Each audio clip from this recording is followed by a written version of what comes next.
Bismillahirrahmanirrahim. Assalamualaikum everyone. I hope so you all are fine and doing well. My name is Faryal Zafar. I'm a lecturer in psychology. Welcome to all of you to our YouTube channel that is the Desert Rose Psychics. आज हम discuss करेंगे कुछ मज़ीद school of thoughts that is the functionalism, behaviourism and gestalt school of psychology.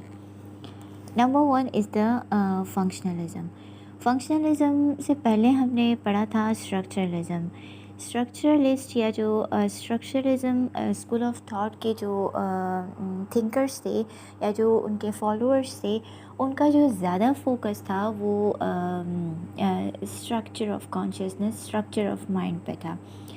जबकि functionalism वाले जो थे वो थोड़े से उनका जो फोकस था वो थोड़ा डिफरेंट था. फंक्शनलिज्म के जो फाउंडर थे वो विलियम जेम्स थे. He was basically influence from the evolutionary theory of the Charles Darwin. उनको फाउंडर ऑफ अमेरिकन साइकोलॉजी भी कहा जाता है. और जो फंक्शनलिज्म स्कूल ऑफ थॉट था that was basically emerged as a reaction to the structuralism. Functionalism is an early school of psychology that basically focused on the purpose of the human consciousness, that how it leads to the adaptive behavior. इनका जो functionalism वाले थे, जो functionalist थे, वो mostly interested थे consciousness में, तो वो इंटरेस्टेड थे but they were not interested on the structure of the mind. They were more focused on the function and the purpose of the human consciousness, that how that consciousness leads to our adaptive behaviors. Functionalism वालों का ये belief था that psychology should investigate the function और the purpose of consciousness rather than its structure. Consciousness को समझने के लिए हमें इसके पर्पस और इसके फंक्शनिंग को समझना ज़रूरी होता है रादर दैन दैट कि हम इसके स्ट्रक्चर को समझें. Functionalism, it is an attempt to apply the empirical method in studying the consciousness.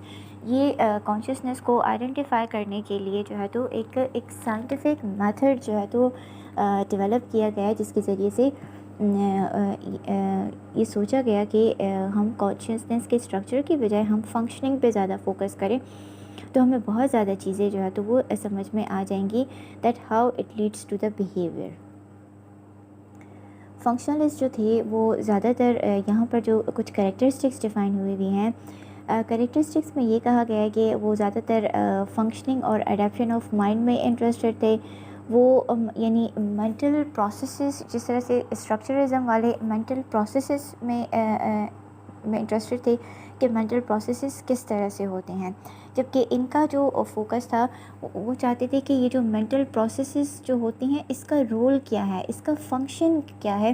तो फंक्शनलिस्ट वाले इस चीज़ में इंटरेस्टेड थे, not only focusing on the structure. Functionalism also emphasized on individual differences which had the profound impact on education. इनका focus ये भी था कि how the individual differences occur, what is their impact on the personality and how it has the impact on education. Functionalism में बहुत सारे contributors थे, जिनमें विलियम जेम्स थे, डेवी थे, Harvey Carr and John Angell थे. फंक्शनलिज्म की ज़रूरत क्यों पड़ी? Why functionalism is proposed? Because there is difficulty in incorporating the scientific method of the psychology into study of consciousness. Consciousness एक ऐसा फिनोमेना है जिसको हम ऑब्ज़र्व नहीं कर सकते, इट्स अनऑब्जर्वेबल. तो कॉन्शियसनेस को स्टडी करने के लिए जो है तो वो कोई साइंटिफिक मेथड नहीं था साइकोलॉजी में. तो इस इशू को रिजॉल्व करने के लिए जॉन डेवी ने फंक्शनलिज्म का कॉन्सेप्ट निकाला, और इसी के बाद ही asserted that human consciousness was not relevant component in scientific study, but the practical and adaptive responses are what shape our behavior and not the observable consciousness. Consciousness को समझने के लिए हमें इसके फंक्शनिंग, इसके पर्पस और जो अडेप्टिव बिहेवियर्स हैं उसको अगर हम समझ जाएंगे तो हम कॉन्शियसनेस को समझ जाएंगे. हम ऐसे कॉन्शियसनेस को नहीं समझ सकते, इसीलिए जो है तो वो फंक्शनलिज्म का कॉन्सेप्ट डेवलप हुआ.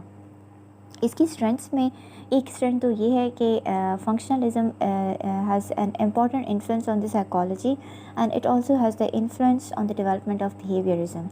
It led the foundation of the behaviourism. इसके बाद हमारे पास बिहेवियरल स्कूल ऑफ थॉट आया and also the applied psychology. Behaviourism का जो स्कूल ऑफ थॉट था, इनका ये मानना था कि behaviour can be studied in a systematic and observable manner whatever और regardless of the internal state of mind. जो भी इंटरनल स्टेट ऑफ माइंड हो, इंसान का जो बिहेवियर होता है उसको हम ऑब्जर्व कर सकते हैं। Behaviourism focused on observable behaviour, इनका ज़्यादा फोकस बिहेवियर पे था, कॉग्निशंस, इमोशन और माइंड पे नहीं था। Behaviours can be explain by the environmental causes, यानी हमारा जो बिहेवियर होता है it is greatly influenced by the environmental causes, by the environmental factors, not only by the internal forces. Behaviourism का जो कॉन्सेप्ट था, it was formally established with 1930 publication of John B Watson classical paper that was named as Psychology as the Behaviorist View।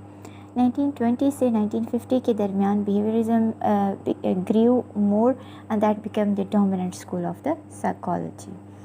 इसके जो contributors थे वो John B Watson थे, Avon Pavlov थे, B.F. Skinner थे। इन्होंने हमें मुख्तलिफ कॉन्सेप्ट दिए, क्लासिकल कंडीशनिंग, ऑपरेंट कंडीशनिंग, जिसके थ्रू जो है तो वो लर्निंग होती है और बिहेवियर इन्फ्लुएंस होता है। इसकी स्ट्रेंथ ये थे कि it focuses on observable and measurable behaviours, that is the scientific method and that is replicable. It is behaviourism school of thought जो है, इसको हम रियल वर्ल्ड में बिहेवियर्स को मॉडिफाई करने के लिए भी अपनी थेरेपीज़ में यूज़ कर सकते हैं। चाइल्ड पेरेंटल इश्यूज़ में जो पेरेंटल ट्रेनिंग होती है, हम पेरेंट्स को इस पे जो है तो वो किस तरह से चाइल्ड के बिहेवियर में मॉडिफिकेशन करनी है, तो हम अपनी पेरेंटल ट्रेनिंग्स में इसको यूज़ कर सकते हैं। ऑटिस्टिक बच्चों के लिए हम इसको यूज़ कर सकते हैं। बहुत सारी चाइल्ड केयर से रिलेटेड जितने प्रॉब्लम्स होते हैं, हम उसमें जो है तो वो बिहेवियरल स्कूल ऑफ थॉट को यूज़ कर सकते हैं। एजुकेशन सेटअप में हम इसको यूज़ कर सकते हैं। इसके बाद आया हमारे पास गेस्टॉल्ट साइकोलॉजी, इट ओरिजिनेट्स, और इसके जो फाउंडर थे वो मैक्स वर्थिमर थे।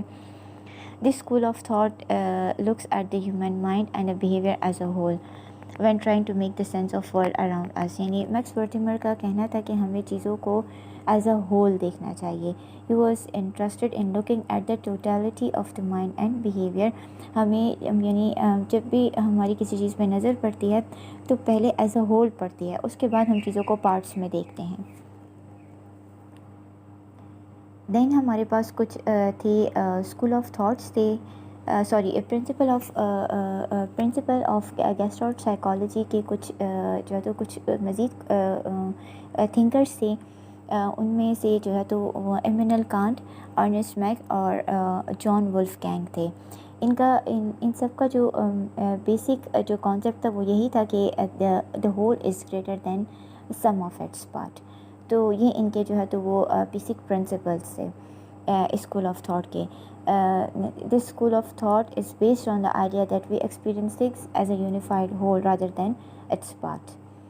So that was all about our today's lecture, which is the functionalism, behaviorism and Gestalt School of Psychology. Thank you.